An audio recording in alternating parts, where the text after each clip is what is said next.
সামাজিক যোগাযোগ মাধ্যমে আলোচিত অনলাইন উদ্যোক্তা খালিদ ফারহান বিভিন্ন সময় নীতিকথা থেকে শুরু করে উদ্যোক্তা বানানো ও স্কিল ডেভেলপমেন্ট নিয়ে মোটিভেশনাল কথা বলেন তিনি।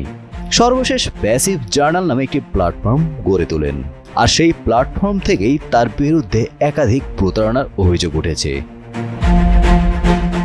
সম্প্রতি ফ্রড অ্যালার্ট গ্রুপে দুটি দীর্ঘ পোস্টে এক ভুক্তভোগী তার অভিজ্ঞতা তুলে ধরে দাবি করেছেন বিভিন্ন অনলাইন কোর্স, বুট ক্যাম্প ও কমিউনিটি প্ল্যাটফর্মে আড়ালে দীর্ঘদিন ধরে অর্থ হাতিয়ে নিয়েছে খালিদ ফারহান।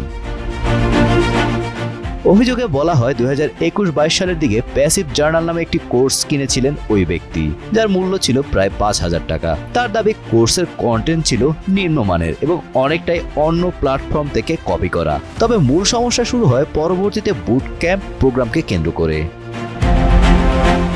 ভুক্তভোগীদের ভাষ্য অনুযায়ী বুট ক্যাম্পে অংশগ্রহণের আগে আনলিমিটেড কনসালটেশন কল এবং স্থায়ী ডিসকর্ড কমিউনিটির প্রতিশ্রুতি দেওয়া হলেও বাস্তবে তা সীমিত করে দেওয়া হয়। প্রথমে কলের সংখ্যা কমিয়ে আনা হয় এবং পরে নির্ধারিত কল বুকিংয়েও দীর্ঘ সময় সাড়া না পাওয়ার অভিযোগ ওঠে।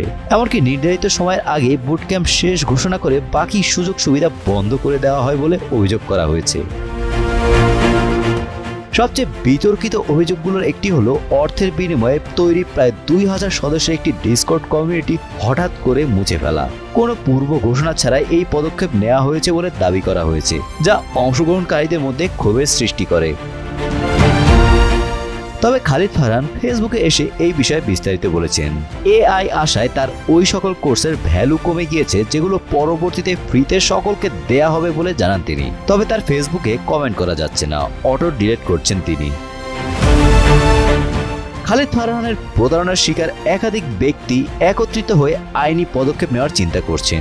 এই উদ্দেশ্যে একটি অনলাইন গ্রুপও খোলা হয়েছে, সেখানে প্রায় 25 জন ভুক্তভোগী রয়েছেন। Golam Rabbani, Times today.